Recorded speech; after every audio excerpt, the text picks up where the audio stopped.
परीक्षित जी, एक बार मनु जी के छींकने पर उनके नासिका से इक्ष्वाकु नाम का पुत्र उत्पन्न हुआ। छींकने से पुत्र उत्पन्न हो गया। ऐसे तपस्वी, ऐसे भजनानंदी महापुरुष मनु जी महाराज। इक्ष्वाकु नाम का पुत्र हुआ। इक्ष्वाकु से 100 पुत्र हुए। उनमें सबसे बड़े 3 थे, विकुक्ष, निमि और दंडक। परीक्षित उनसे छोटे 25 पुत्र आर्यावर्त के पूर्व भाग के और 25 पश्चिम भाग के तथा उपर्युक्त 3 मध्य भाग के अधिपति हुए। शेष 47 दक्षिण आदि अन्य प्रांतों के अधिपति हुए। एक बार राजा इक्ष्वाकु ने अष्टका श्राद्ध के समय अपने बड़े पुत्र को आज्ञा दी, विकुक्षे, शीघ्र ही जाकर श्राद्ध के योग्य पवित्र पशुओं का मांस लाओ। वीर विकुक्षी ने बहुत अच्छा कहकर वन की यात्रा की और श्राद्ध के लिए शिकार किया। वो थक गया था, भूख भी लगाई थी, इसलिए ये बात भूल गए कि जो श्राद्ध के लिए शिकार किया उसे कभी खाना नहीं चाहिए, और उसने भूख के कारण खा लिया और बचा हुआ ला करके अपने पिता को दिया। इक्ष्वाकु ने अपने गुरुदेव से प्रोक्षण विधि से पवित्र करके श्राद्ध के लिए कहा, तो गुरुजी ने जो ही प्रोक्षण किया उन्होंने कहा, ये तो दूषित हो चुका है, पवित्र हो चुका है, श्राद्ध के योग्य नहीं है। गुरुजी के कहने पर राजा इक्ष्वाकु को अपने पुत्र की करतूत का पता चला। शास्त्र विधान का उल्लंघन करने वाले पुत्र को देश निकाला दे दिया। तदनंतर इक्ष्वाकु जी ने अपने गुरुदेव वशिष्ठ जी से ज्ञान विषयक चर्चा की।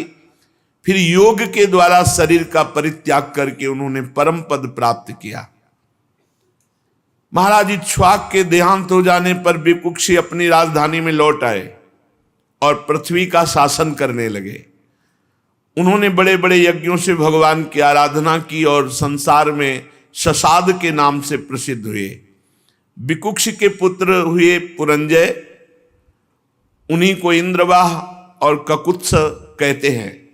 जिन कर्मों के कारण उनके नाम पड़े थे उन्हें सुनो। सतयुग के अंत में देवताओं का दानवों के साथ घोर संग्राम हुआ था।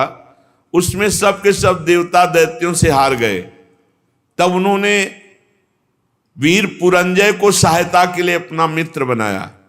पुरंजय ने कहा, यदि देवराज इंद्र मेरे वाहन बनेंगे तो मैं देवताओं की तरफ से युद्ध करके विजय दिला सकता हूं। पहले तो इंद्र ने अस्वीकार किया, परंतु देवताओं की प्रार्थना पर सर्वशक्तिमान विश्वात्मा भगवान की इच्छा मानकर एक बड़े भारी बैल के रूप में इंद्र बन गए। और पुरंजय को भागवतिक शक्ति प्राप्त थी। उन्होंने कवच पहनकर दिव्य धनुष तीखे बाण ग्रहण किए और बैल पर चढ़कर ककुद डील के पास बैठकर इस प्रकार युद्ध में तत्पर हुए और विजय को प्राप्त हुए। वीर पुरंजय ऐसा रोमांचकारी युद्ध किया जिससे दैत्य सब परास्त हो गए। बाणों की मानो प्रलयनकारी वर्षा की, क्योंकि उनको भागवतिक शक्ति प्राप्त थी। रणभूमि छोड़कर सब भाग पड़े। पुरंजय ने नगर, धन, ईश्वर सब कुछ जीत कर इंद्र को दे दिया। इसी से उन राजर्षि को पुर जीतने के कारण पुरंजय, इंद्र को वाहन बनाने के कारण इंद्रवाह, बैल के कुकुट पर बैठने के कारण ककुत्स कहा जाता है। पुरंजय का पुत्र हुआ अनेना, उसका पुत्र पृथु, पृथु के विश्वरंदी, उनके चंद्र और चंद्र के महाराज युवनाश्व हुए। युवनाश्व के पुत्र हुए सावस्त, जिन्होंने सावस्तीपुरी बसाई। सावस्त के बृहदस्व और उनके कोलाश्व, ये बड़े बलवान थे। इन्होंने उतंक ऋषि को प्रसन्न करने के लिए 21,000 पुत्रों को साथ लेकर धुंध नामक दैत्य का वध किया। इसी से उनका नाम हुआ धुंधमार। धुंध दैत्य के मुख की आग से उनके सब पुत्र जल गए, केवल 3 ही बच रहे थे। परीक्षित बचे हुए पुत्रों के नाम थे दृढ़ाश्व, कपिलाश्व और भद्राश्व। दृढ़ाश्व से हर्यश्व और उनसे निकुंभ का जन्म हुआ। निकुंभ के बरहणाश्व और उनके कृशाश्व, कृशाश्व के सेनजीत, सेनजीत के युवनाश्व नामक पुत्र हुआ। महाराज युवनाश्व संतानहीन हुए, इसलिए बहुत दुखी होकर अपनी 100 स्त्रियों के साथ वन में चले गए। वहां ऋषियों ने बड़ी कृपा की और युवनाश्व से पुत्र प्राप्ति के लिए बड़ी एकाग्रता के साथ इंद्र देवता का यज्ञ कराया। एक दिन राजा युवनाश्व को रात्रि के समय बड़ी प्यास लगी। वो यज्ञशाला में गए तो देखा ऋषि जन सो रहे हैं। अब प्यास लगी थी तो जल किससे मांगे, तो वहां जो अभिमंत्रित जल रखा हुआ था उनको ज्ञान नहीं था, वही जल पी लिया। प्रातःकाल ऋषि जन जब सोकर उठे तो देखा कि जो पुत्रेष्टि यज्ञ के लिए संकल्प किया हुआ जल था वो तो है नहीं। पूछा कहाँ है, तो उन्होंने कहा तो महाराज पी गए। उन्होंने कहा अब तो महाराज को गर्व रहेगा, क्योंकि वो तो अभिमंत्रित जल था। सब उन्होंने समझा भगवान की ऐसी प्रेरणा थी, भगवान के चरणों में नमस्कार किया कि धन्य है, बात तो वही होती है जो भगवान को कराना होता है। इसके बाद अब प्रसव का जब समय आया, 9 महीना गर्भ रहा महाराज युवनाश्व के, तो अब प्रसव की तो जगह नहीं है, तो इसलिए दाहिनी कोख फाड़ करके संतान उत्पन्न हुई। महान चक्रवर्ती तेजस्वी, उसे रोते देखकर ऋषियों ने कहा, ये बालक दूध के लिए बहुत रो रहा है, किसका दूध पिएगा। तब इंद्र देवता प्रकट हुए और कहा, माम धाता, मैं इसका पोषण करूंगा, तू रो मत। ये कहकर तर्जनी अंगुली उनके मुंह में डाल दी, जिससे अमृत स्राव होता है। ब्राह्मण और देवताओं के प्रसाद से उस बालक के पिता युवनाश्व की भी मृत्यु नहीं हुई और वो तपस्या करके मुक्त हो गए। और इंद्र ने उस बालक का नाम रखा त्रिशदस्यु, क्योंकि रावण आदि लुटेरे मानधाता के भय से भयभीत होते थे। ऐसे चक्रवर्ती सम्राट मानधाता, युवनाश्व के पुत्र मानधाता चक्रवर्ती सम्राट हुए।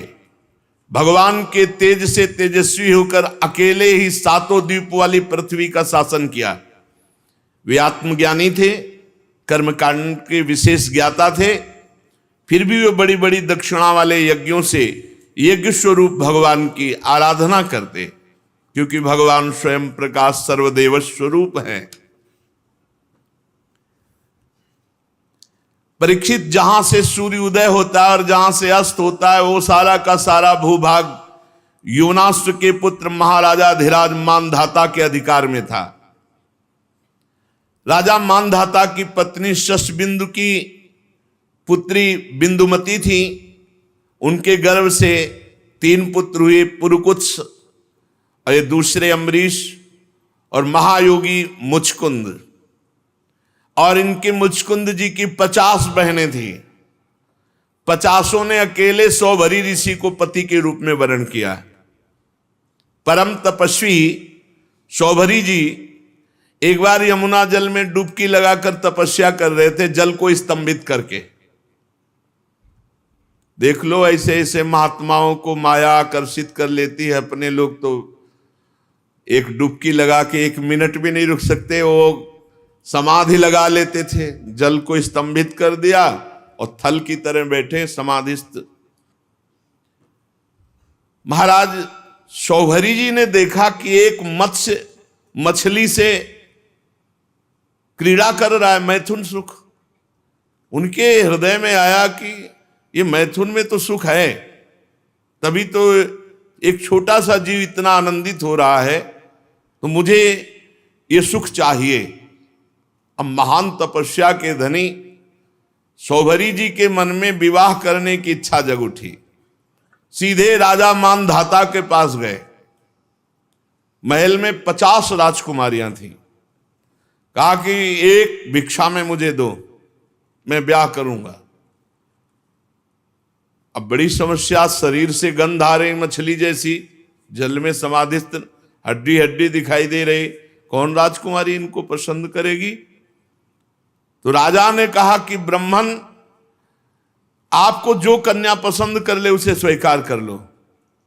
सौभरी जी ने राजा मानधाता का अभिप्राय समझा कि तुम मुझे बूढ़े समझकर, कुरूप समझकर ऐसा बोले हो ना, झुर्रियां पड़ गई, बाल पक गए, सिर कंपायमान है, तो सोच रहे होगे कि सौभरी को कौन वरण करेगा। तो अब मैं ऐसा रूप धारण करूंगा कि तुम्हारी 50 की 50 झगड़ा करके हमसे ब्याह करेंगे। राजा से कहा तुम आदेश दो अपनी राजकुमारियों को कि सौभरी जी महल में पधार रहे हैं, जो पसंद करे वरण कर ले पति के रूप में। अब तो ऐसा सुंदर रूप संकल्प से बना, तपस्वी महापुरुषों के लिए क्या दुर्लभ। देख लो, कामना जागृत हुई तो भजन का प्रयोग कहां होने लगा। ऐसा रूप की देवांगनाएं लालायित हो जाएं। सौभरी जी ने अंतःपुर में प्रवेश किया और वहां राजा का दूत पहले ही बोला कि राजकुमारियों, परम तपस्वी सौभरी जी पधार रहे हैं, जो पति रूप में वरण करना चाहे वो वरण कर लें। फिर तो 50 कन्या दौड़ पड़ी सौभरी जी के रूप को देखकर। इतना सुंदर रूप, सबने अपना पति बना लिया। सौभरी जी ने कहा चिंता 50 चलो, 50 के साथ ब्याह करेंगे। अब वो कन्याएं तो बहुत सुखी हो गई, इतने सामर्थ्यशाली महात्मा पति के रूप में प्राप्त हुए हैं। एक दूसरे से कलह करने लगी और एक दूसरे से कहने लगी ये तुम्हारे योग्य नहीं, मेरे योग्य हैं। ऋग्वेदी सौभरी जी ने कहा 50 के योग्य है, चलो। और अपनी तपस्या के प्रभाव से नई सृष्टि की, महल, उपवन, नगर, सबकी रचना यमुना किनारे की। सौगंधिक पुष्पों के बगीचे, परिपूर्ण कमलों से सरोवर, बगीचों में बहुत सुंदर सुंदर स्थान, महल, बहुमूल्य शैया, आसन, वस्त्र, आभूषण, स्नान, सुस्वादु भोजन, पुष्पमाला, दास दासियां सब प्रकट कर दी तपस्या से। जैसे राजा की बिरुदावली का बखान करते हैं सूत मागध बद्दीजन, वैसे ही पूरा सब वैभव। जब 50 से ब्याह करके चल रहे थे तो मानधाता को लग रहा था कि भोजन की व्यवस्था कैसे होगी, तो कहा कल यमुना किनारे आ जाना। तो सप्त द्वीपवती पृथ्वी के स्वामी मानधाता जी ने जब सौभरी जी के तप का प्रभाव देखा तो आश्चर्यचकित हो गए। उनके पास भी वो भोग सामग्री नहीं थी जो सौभरी जी के पास थी। तपस्या, उनका ये गर्व जाता रहा कि मैं सार्वभौम सम्राट हूं। सौभरी जी गृहस्थी के सुख में रम गए, अपने निरोग इंद्रियों से विषयों का सेवन किया, पर विषय सेवन से कभी काम तृप्ति थोड़ी होती। जैसे घी की बूंदों से आग तो और लपट बढ़ती है, ऐसे ही उनका असंतोष बढ़ा भोगों का। 50 राजकुमारियां, वैभव, सब सुख। ऋग्वेदाचार्य सौभरी जी एक दिन यमुना जी के तट पर बैठे और विचार किया कि अरे एक क्षण का कुसंग, मछली के एक क्षण के कुसंग से मेरी ये स्थिति हो गई कि मैंने सारी तपस्या खो दी केवल भोगों के लिए। अरे मैं तो बड़ा तपस्वी संयमी था, ये मुझसे चूक कैसे हो गई? ये मेरा अधा पतन तो देखो। मैं दीर्घ काल से अपने ब्रह्म तेज को अक्षुण्ण रख रहा था, परंतु जल के भीतर विहार करती हुई एक मछली के संसर्ग से मेरा ब्रह्म तेज नष्ट हो गया। अतः संगम त्यजेत मिथुन व्रतिनाम मुमुक्षु सर्वात्मना न विसजेत बहिरिंद्रियाणि एकश्चरन् रहस्य चित्त मनंतई से युंजीत तद्व्रति सुसाधु सुचेत प्रसंग। मुमुक्षु को चाहिए, साधक को चाहिए, जो भगवत प्राप्ति करना चाहता है, मैथुन धर्म से युक्त किसी भी प्राणी पर दृष्टि न डाले, न उनका संग करे। चाहे पशु पक्षी ही क्यों ना मैथुन कर रहे हो, अचानक दृष्टि चली गई, नीचे करो और नाम जप करो, दोबारा उधर मत देखना। दोबारा देखा तो घटना घटेगी जीवन में। उसका संकल्प बनेगा, क्रिया में उतर जाओगे। संगम त्यजेत मिथुन व्रतिनाम मुमुक्षु, जो मुक्त होना चाहता है ऐसे व्रत वाला साधक कभी किसी जीव को मैथुन करते हुए ना देखे। अगर एक बार दृष्टि चली जाए तो तुरंत वहां से हटा के नाम जप में लगावे। सर्वात्मना न विसजेत बहिरेंद्रियाणी, सदैव अपनी इंद्रियों को अंतर्मुख रखे, बहिर्मुख न छोड़ दे। स्वतंत्र रूप से इंद्रियों को बहिर्मुख ना होने दे। एकस चरण, अकेला रहे। चित्त मनंत ही से, अपने चित्त को सर्वशक्तिमान भगवान में ही केवल जोड़े। चित्त का चिंतन विषय ना होना चाहिए, परमात्मा होना चाहिए। एकस चरण रहस चित्त मनंत ही से, युंजीत तद व्रतिषु साधुषु चेत प्रसंगा। अगर संग करना पड़े तो भगवत प्रेमी महात्माओं का संग करे, अन्यथा असंग रहे, निरंतर भगवत चिंतन परायण रहे, इंद्रियों को अंतर्मुख रखे। कभी किसी को मैथुन से, सहवास से युक्त देखकर आकर्षित ना हो जाए। नहीं, सोवरी जी कह रहे हैं कि हमारी दुर्दशा देख लो। विघ्न से बचने के लिए जल को स्तंभित करके भजन कर रहे थे, वही विघ्न पड़ गया। भगवान नाम निरंतर जपो, इंद्रियों को स्वतंत्रता मत दो। कोई बहिर्मुख दृश्य ऐसा मोबाइल में या बाहर मत देखो जो तुम्हें भगवत विमुख कर दे। देखो, मैं पहले एकांत में अकेले तपस्या में संलग्न था, फिर मछली का मैथुन देखा। मोबाइल में गलत दृश्य देखने वाले कैसे संभल सकते हैं? जब मछली की क्रीड़ा देखकर एक महात्मा 50 ब्याह करता है, तो तुम मनुष्य की क्रीड़ा देखोगे सर्च करके, गंदी गंदी बातें देखोगे, इधर उधर की नाटक नौटंकी देखोगे, तुम भजन करोगे? ये बहुत बड़ी कलयुग की कुचाल है मोबाइल। अगर इससे काम ले पावे तो अपने बस जो महापुरुषों के वचन सुन लो, या जो अत्यंत आवश्यक कार्य कर लो, नहीं तो स्विच ऑफ करके रख दो। अगर बार बार उसको देखना और किसका मैसेज और सब, तो फिर वो आकर्षण चित्त में ऐसा बैठेगा कि एकांत में गंदी बातें देखने लगोगे। मतलब अगर मोबाइल से सही प्रयोग ना हुआ तो मोबाइल ही काफी है साधक को भ्रष्ट करने के लिए, नष्ट करने के लिए।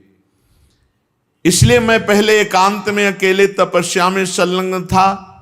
मछली की मैथुन क्रीड़ा देखकर 50 विवाह किए, फिर संतान से 5000 हो गई। कहां अकेला, कहां 5000 के बीच में। विषयों में सत्य बुद्धि होने से माया ने मेरी बुद्धि का हरण कर लिया। अब तो लोक परलोक की इतनी कामनाएं, मैं पार नहीं पा रहा। कहां अकेला भगवत चिंतन कर रहे थे, कहां 50 पत्नी, फिर 5000 संतान, फिर उनके ब्याह बर, फिर उनकी, कहां मैं फंस गया। ऐसा ज्ञान होने पर तत्काल विरक्त हुए और सन्यास पुनः लिया और वन को चले गए। अपने पति को ही सर्वस्व मानने वाली उन पत्नियों ने एकांत वन में भगवत चिंतन करते हुए शरीर छोड़ा। और सौभरी जी ने बड़ी घोर तपस्या की, शरीर को सुखा दिया और परमात्मा में लीन कर दिया। परीक्षित, जैसे ज्वालाएं अग्नि की शांत हो जाती हैं, वैसे ही उनकी 50 पत्नियां सौभरी जी के चरण चिंतन करके उत्तम गति को प्राप्त हुई, भगवद आराधना करके उत्तम गति को प्राप्त हुई। तो सौभरी जी के पावन चरित्र से ये शिक्षा लेनी चाहिए कि किसी भी जीव को मैथुन करते हुए कदापि नहीं देखना चाहिए। एक बार दृष्टि जाए, दोबारा दृष्टि ना जाए, उसका चिंतन ना होने पावे। नहीं तो साधक के मन में स्फुरणा, फिर संकल्प और फिर क्रिया। इसलिए स्फुरणा में ही रौंद दो। इतना नाम उच्च कोटि से जपने लगो कि स्फुरणा ही समाप्त हो जाए, संकल्प बनने ही ना पावे। श्री सुखदेव जी महाराज कहते, परीक्षित, मैं वर्णन कर चुका हूं कि मानधाता के पुत्रों में सबसे श्रेष्ठ अम्बरीश जी थे। उनके दादा युवनाश्व ने उन्हें पुत्र रूप में स्वीकार कर लिया। उनका पुत्र युवनाश्व का हारित मानधाता के वंश में 3 अवान्तर गोत्रों के प्रवर्तक हुए। नागों ने अपनी बहन नर्मदा का विवाह पुरुकुत्स से कर दिया। नागराज वासुकी की आज्ञा से नर्मदा अपने पति को रसातल में ले गई और वहां भगवान की शक्ति से संपन्न होकर पुरुकुत्स ने वध करने योग्य गंधर्वों को मार डाला। इस पर नागराज ने प्रसन्न होकर पुरुकुत्स को वर दिया कि जो इस प्रसंग का स्मरण करेगा उसे सर्पों से कोई भय नहीं रह जाएगा। राजा पुरुकुत्स का पुत्र त्रिशदस्य था, उसके पुत्र हुए अनरण्य, अनरण्य के हर्यश्व, उसके अरुण और अरुण के त्रिबंधन, त्रिबंधन के पुत्र सत्यव्रत हुए। यही सत्यव्रत त्रिशंकु के नाम से विख्यात हुए। यद्यपि त्रिशंकु अपने पिता और गुरु के शाप से चांडाल हो गए थे, परंतु विश्वामित्र जी के प्रभाव से सशरीर स्वर्ग चले गए। जब देवताओं ने देखा अनाधिकारी तप के बल से स्वर्ग भेजा गया तो वहां से ढकेल दिया और वे नीचे को सिर किए हुए गिर पड़े। परंतु विश्वामित्र जी के तपोबल से वो आकाश में ही स्थित है। न स्वर्ग मिला न ये लोग बीच में टंगे हुए हैं। त्रिशंकु जी वे अब भी आकाश में लटके हुए हैं। त्रिशंकु के पुत्र थे हरिश्चंद्र जी। उनके लिए विश्वामित्र और वशिष्ठ एक दूसरे को शाप देकर पक्षी हो गए और बहुत वर्षों तक लड़ते रहे। हरिश्चंद्र के कोई संतान न थी, इससे वो बहुत उदास रहा करते थे। नारद जी के उपदेश से वे वरुण देवता की शरण में गए, उनसे प्रार्थना की कि प्रभु मुझे पुत्र प्राप्त हो। महाराज मेरे वीर पुत्र होगा तो मैं उसी से आपका यजन करूंगा। वरुण देवता ने कहा ठीक है। तब वरुण की कृपा से हरिश्चंद्र के रोहित नाम का पुत्र हुआ। पुत्र होते ही वरुण ने आकर कहा हरिश्चंद्र तुम्हें पुत्र प्राप्त हो गया, अब इसके द्वारा मेरा यज्ञ करो। हरिश्चंद्र ने कहा जब आपका ये रोहित 10 दिन से अधिक का हो जाएगा तब यज्ञ योग्य होगा। 10 दिन बीतने पर वरुण जी ने आकर के आप मेरा यज्ञ करो। हरिश्चंद्र ने कहा जब आपका ये रोहित मुंह में दांत निकल आएंगे तब यज्ञ के योग्य होगा। दांत उगाने पर वरुण देवता ने कहा तो दांत निकल आए, मेरा यज्ञ करो। हरिश्चंद्र ने कहा जब इसके दूध के दांत गिर जाएंगे तब ये यज्ञ के योग होगा। जब दूध के दांत गिर गए तो वरुण देवता ने कहा अब तो मेरा यज्ञ करो। हरिश्चंद्र ने कहा जब दोबारा दांत आ जाएंगे तब ये यज्ञ के योग्य होगा। दांतों के उगाने पर वरुण ने कहा मेरा यज्ञ करो। हरिश्चंद्र ने कहा महाराज क्षत्रिय राजकुमार तब यज्ञ के योग्य होता है जब वो कवच धारण करने लगे। राजा हरिश्चंद्र पुत्र के प्रेम से ऐसा टालते रहे। उनका हृदय पुत्र प्रेम में जकड़ा हुआ था। जो जो समय बताते वरुण देवता उसी की बाट देखते। जब रोहित कुंवर को इस बात का पता चला कि पिताजी तो मेरा बलिदान करना चाहते हैं तो अपने प्राणों की रक्षा के लिए हाथ में धनुष लेकर वन में चले गए। कुछ दिन के बाद उन्हें मालूम हुआ कि वरुण देवता ने रुष्ट होकर मेरे पिताजी पर आक्रमण किया है, जिसके कारण वे महोदर रोग से पीड़ित हो रहे। तब रोहित अपने नगर की ओर चल पड़ा, परंतु इंद्र ने आकर उसे रोक दिया। कहा बेटा रोहित, यज्ञ पशु बनकर मरने की अपेक्षा है पवित्र तीर्थ और क्षेत्रों का सेवन करते हुए पृथ्वी में विचरण करना। इंद्र की बात मानकर वो 1 वर्ष तक और वन में ही रहे। इस प्रकार दूसरे, तीसरे, चौथे और 5वें वर्ष जहां जाने का विचार करते तो इंद्र देवता कोई न कोई रूप रख कर आते और उसे रोक देते। 6 वर्ष तक रोहित वन में ही रहे। 7वें वर्ष जब वो अपने नगर को लौटने लगे तो उसने अजीगर्त से उनके मंझले पुत्र शुनासेप को मोल ले लिया और उसे यज्ञ पशु बनाने के लिए अपने पिता को सौंपकर उनके चरणों में नमस्कार किया। तब परम यशस्वी श्रेष्ठ चरित्र वाले राजा हरिश्चंद्र ने महोदर रोग से छूटकर पुरुषमेध यज्ञ के द्वारा वरुण आदि देवताओं का यजन किया। उस यज्ञ में विश्वामित्र जी होता हुए, परम संयमी जमदग्नि जी ने अध्वर्यु का काम किया, वशिष्ठ जी ब्रह्मा बने, अयास्य मुनि सामगान करने वाले उद्गाता बने। उस समय इंद्र ने प्रसन्न होकर हरिश्चंद्र को एक सोने का रथ दिया। आगे चलकर मैं शुनासेप का महात्म वर्णन करूंगा। हरिश्चंद्र को अपनी पत्नी के साथ सत्य में दृढ़ता पूर्वक स्थित देकर विश्वामित्र जी बहुत प्रसन्न हुए। विश्वामित्र जी ने बड़ी कठोर परीक्षा ली हरिश्चंद्र जी की। एक दिन महाराज हरिश्चंद्र जी अपने राज्य के वन में भ्रमण कर रहे थे तो आवाज आई कुछ स्त्रियों की, रक्षा करो रक्षा करो। महाराज हरिश्चंद्र ने विचार किया कि हमारे राज्य में कोई व्यभिचारी तो है नहीं जो ऐसा कर सके। उनके राज्य में कोई ऐसा नहीं था। बहुत कठोर शासन हरिश्चंद्र जी का। ये अयोध्या के चक्रवर्ती सम्राट थे, धर्मात्मा, प्रजापालक, दानवीर, भगवत भक्त और धर्मनिष्ठा का ऐसा प्रभाव कि इनके राज्य में कोई किसी माता बहन की तरफ गंदी दृष्टि से भी नहीं देख सकता था। इसीलिए उनके राज्य में किसी की अकाल मृत्यु नहीं होती, किसी को रोग नहीं होता। पूर्ववासियों में बड़ी धर्म की रुचि थी। तो जब एक दिन जंगल में शिकार खेलने गए तो वहां कुछ स्त्रियां पुकार रही थी और कह रही थी हमें बचाओ हमें बचाओ। राजा ने शिकार खेलना छोड़कर उनके समीप गए और कहा डरो मत, हमारे राज्य में ऐसा दुष्ट बुद्धि वाला तो कोई है ही नहीं जो इस अन्याय करके किसी स्त्री को ऐसे, डरो मत। तो शांत हो गई। पास में देखा विश्वामित्र जी खड़े थे और वो स्त्रियां और कोई नहीं थी, विद्याएं थी जो अपने तपोबल से समस्त विद्याओं को अधीन विश्वामित्र जी कर रहे थे। मूर्तिमती विद्या स्त्री होकर क्रंदन कर रही थी और विश्वामित्र जी उन्हें अधीन कर रहे थे।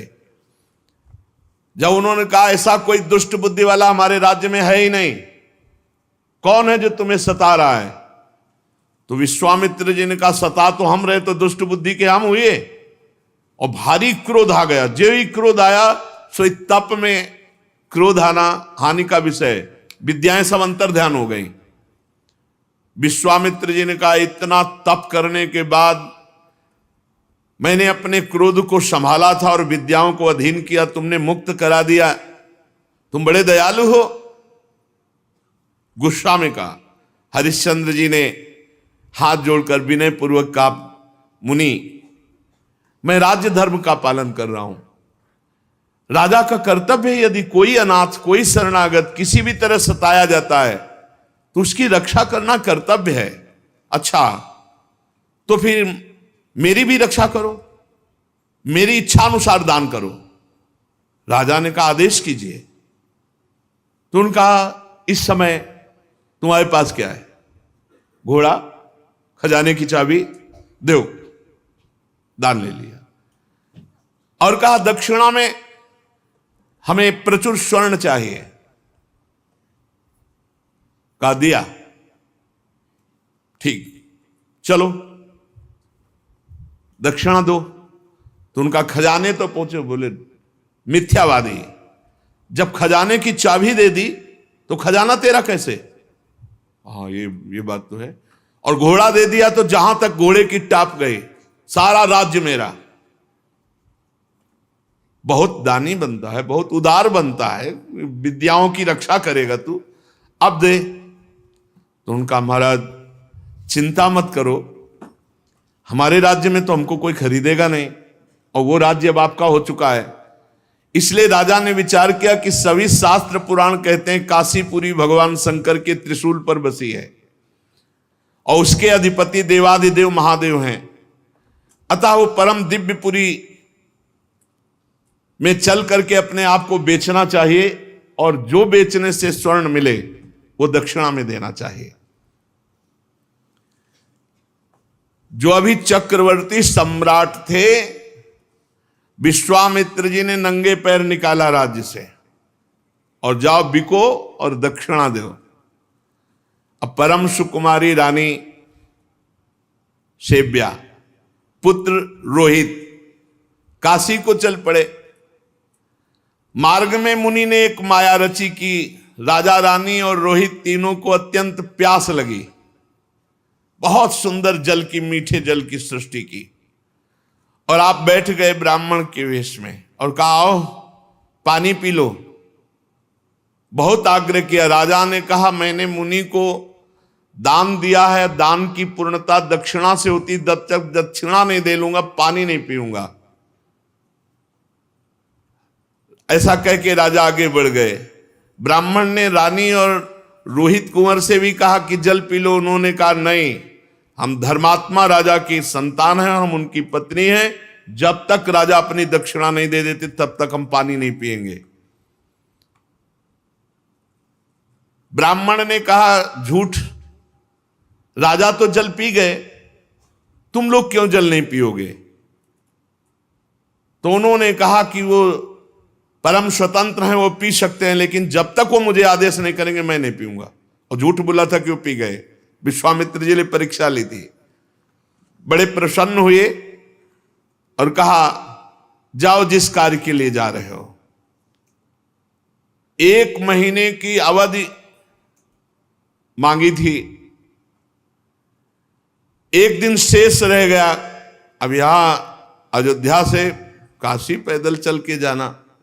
विश्वामित्र जी ने कहा कि अगर तुमने हमारी दक्षिणा नहीं दी और समय पूरा हो गया तो मैं तुम्हें शाप दे दूंगा। आज का अंतिम दिन है।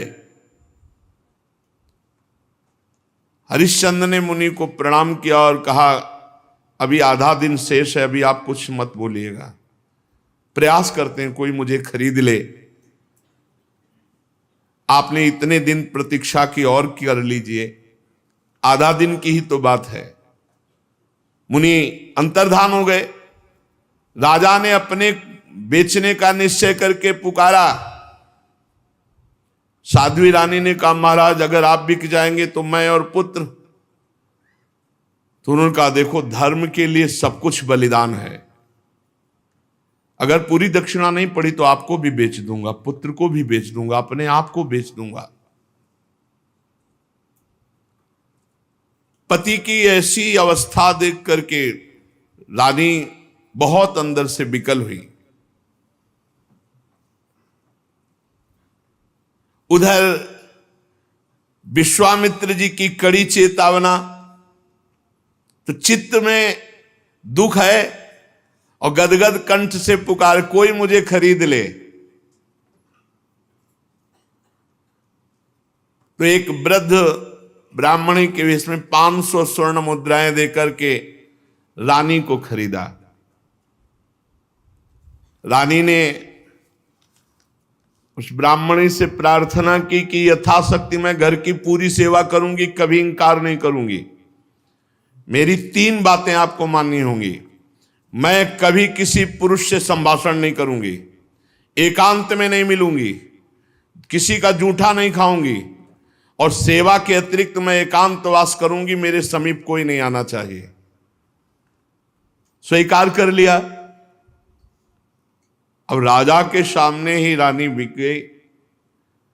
अब पुत्र को अंचल पकड़कर मां के संग जाते देख करके पहले तो बहुत हटाया, जब नहीं हटा तब कुछ स्वर्ण मुद्राएं देकर पुत्र को भी साथ में खरीद लिया। राजा अत्यंत दुख से व्यथित कि कहां राजकुमार और महारानी कैसे रहती थी, आज बिक करके सेवा में। विश्वामित्र जी याद हमके राजा ने प्राप्त धन कि हमने पुत्र और पत्नी बेच दिया, ये लीजिए। तो उनका शेष पूरा कौन करेगा? कहा महाराज अभी मैं हूं ना, मैं अपने को आवाज लगाता हूं, कोई ना कोई मिल ही जाएगा। तो उसी समय चांडाल खरीदने के लिए उपस्थित हुआ। विश्वामित्र जी की पूरी दक्षिणा दी। जब राजा को पता चला खरीदने वाला मेरे को चांडाल है, तो उन्होंने कहा विश्वामित्र जी आपकी शाप की अग्नि से जलकर मरना ठीक है, लेकिन इस चांडाल की अधीनता मैं स्वीकार नहीं कर सकता। विश्वामित्र जी समय खत्म हो रहा है, मुझे दक्षिणा चाहिए थी, वो मिल गई, अब तुमको चांडाल के अधीन होकर रहना पड़ेगा।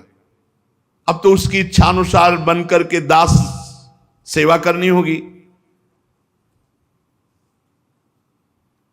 विश्वामित्र जी ने कहा 1 अरब स्वर्ण मुद्रा दी है, हरिश्चंद्र तुम्हारे को खरीद लिया इस चांडाल ने। बड़ी विडंबना, चक्रवर्ती सम्राट चांडाल के अधीन। उन्होंने कहा स्मशान में पहरा दो। रात्रि में स्मशान के पहरा में काम में लगा दिया। अब और दिन रात लाठी लिए हुए मरघट में सौदाह करने वालों से कर वसूल करते। जहां सैकड़ों दासियां सेवा में रहती थी, वहां महारानी दासी बन करके ब्राह्मणी के यहां सेवा में झाड़ू लगाना, घर लीपना, जल भरना, ये सब। और राजकुमार रोहित को भी सेवा दी गई थी, पुष्प चयन करके लाओ। विश्वामित्र जी को इतने पे भी संतोष नहीं हुआ। चांडाल की आज्ञा से नादों में जल भरते थे और विश्वामित्र जी उन नादों को फोड़ देते। जब जल बह जाता तो चांडाल आकर बहुत तिरस्कार करता हरिश्चंद्र का, हाथ जोड़े सर झुकाए खड़े रहते हरिश्चंद्र।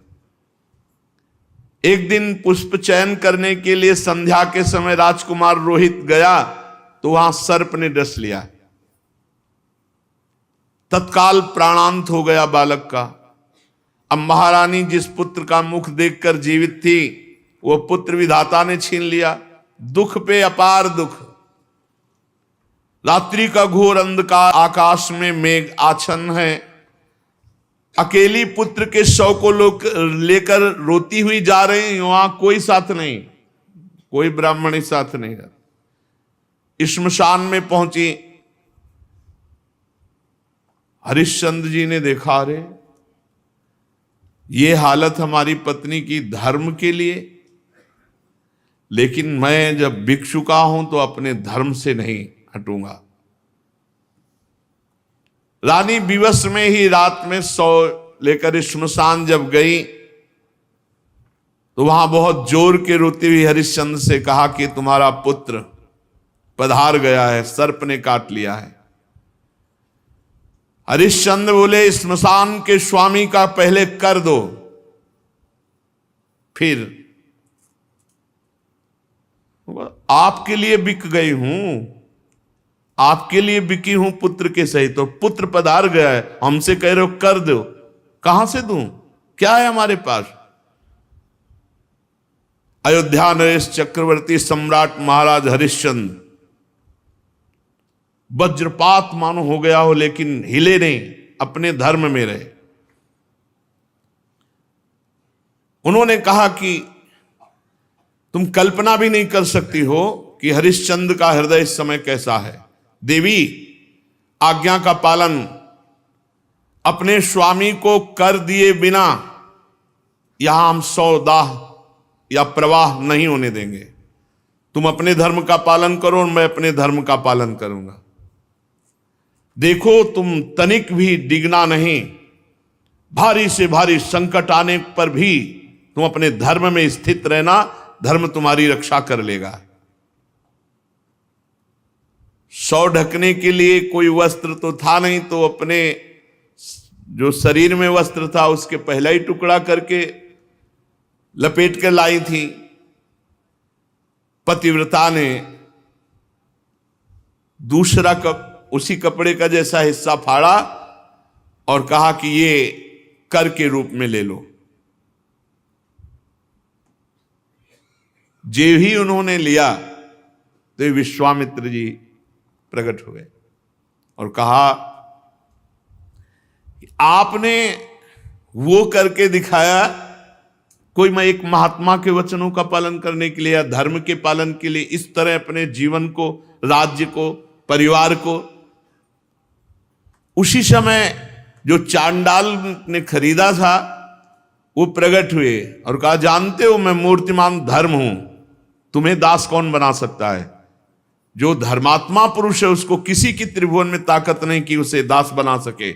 साक्षात धर्म, साक्षात धर्म ने ही चांडाल रूप होकर के खरीदा था। साक्षात अंबा अन्नपूर्णा ने ही, जो ब्राह्मणी के वेश में थी, वो कुंवर को और रानी को खरीदा था।